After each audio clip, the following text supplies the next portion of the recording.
Hey everyone, St. Lucifer here with a guide on how to fight Magma, and by extension, Sobek as well. Their moves are very, very similar, and if you know how to fight one, you generally know how to fight the other. So the first question is Magma soloable? The answer is yes. He is very soloable, but does take a little bit more to account for in comparison to Sobek, or rather a lot more, because Magma is the only boss in the game that will have you take guaranteed damage. There is no actual way to fight Sobek without taking some damage. Every boss in the game, if you know how to fight well enough, you dodge properly, etc., etc., you can fight them and kill them without taking any damage at all. Magma is the exception.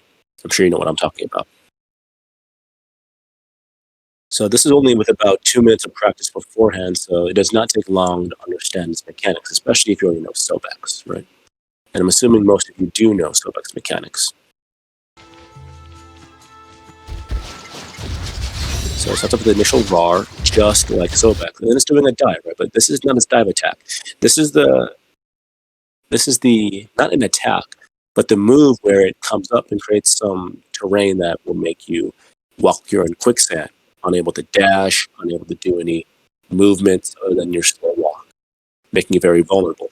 It creates a hazard on the ground, but it will always, in the direction it's facing right now, it will go in a straight line. So once you see it appear, you know exactly where it's going, and you are in no danger of getting hurt or dying when it does this. But of course, it will create that field that you have to watch out for.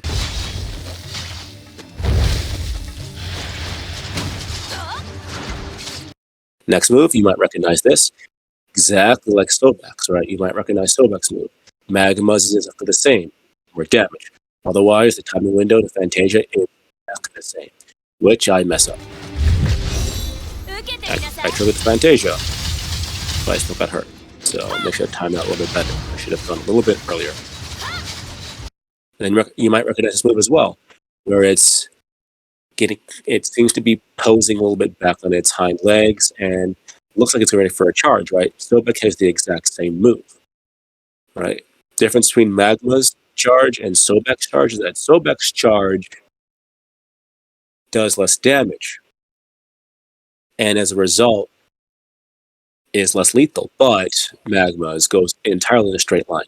So Magma's is more dangerous in terms of collateral damage, but is less dangerous to whoever has aggro, because whoever has aggro already knows to move out of the way, and it's a very predictable direction in that regard. Sobek's will chase you, and that's what makes Sobek's a lot more dangerous, actually, despite doing less damage and by extension being less lethal. But this only goes in a straight line from where it was initially facing. Very, very easy to dodge.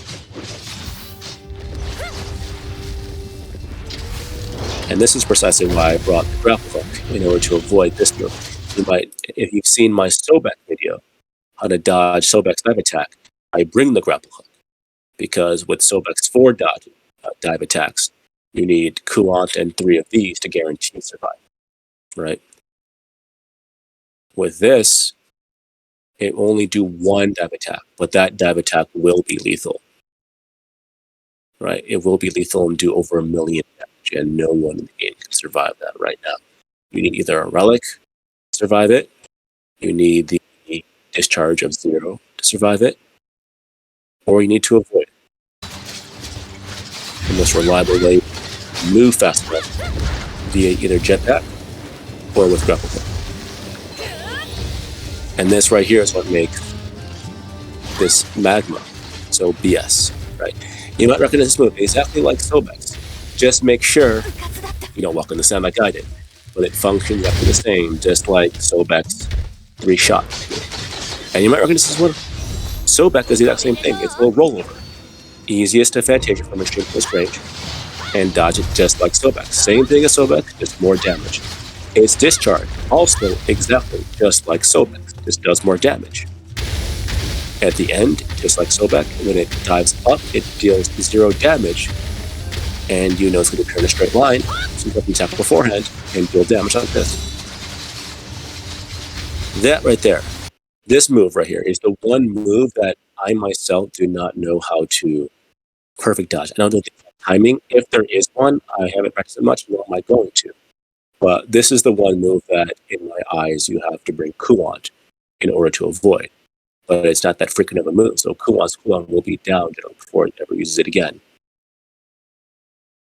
Other than that, these are all of Magma's moves. So there's only one thing left. If I can find the right timing. The times seem to have reversed themselves a little bit.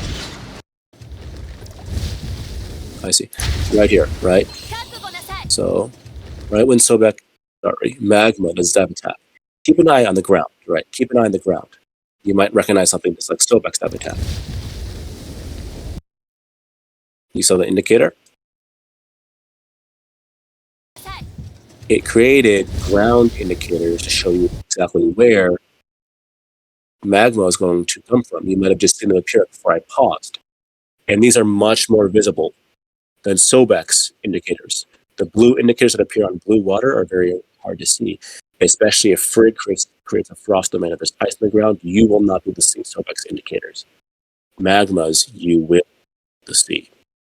So while Magma will guarantee it only does one dab attack, and there are very visible indicators of where it's going to appear.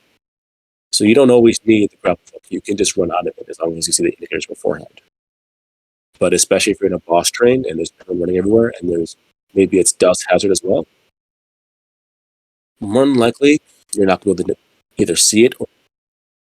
So bring your grapple hook if you have aggro. And that concludes the guide on how to fight Magma. So if you have any questions or seek clarification, make sure to ask me in the comments below. Otherwise, best of luck fighting Magma, everyone. Have a good day.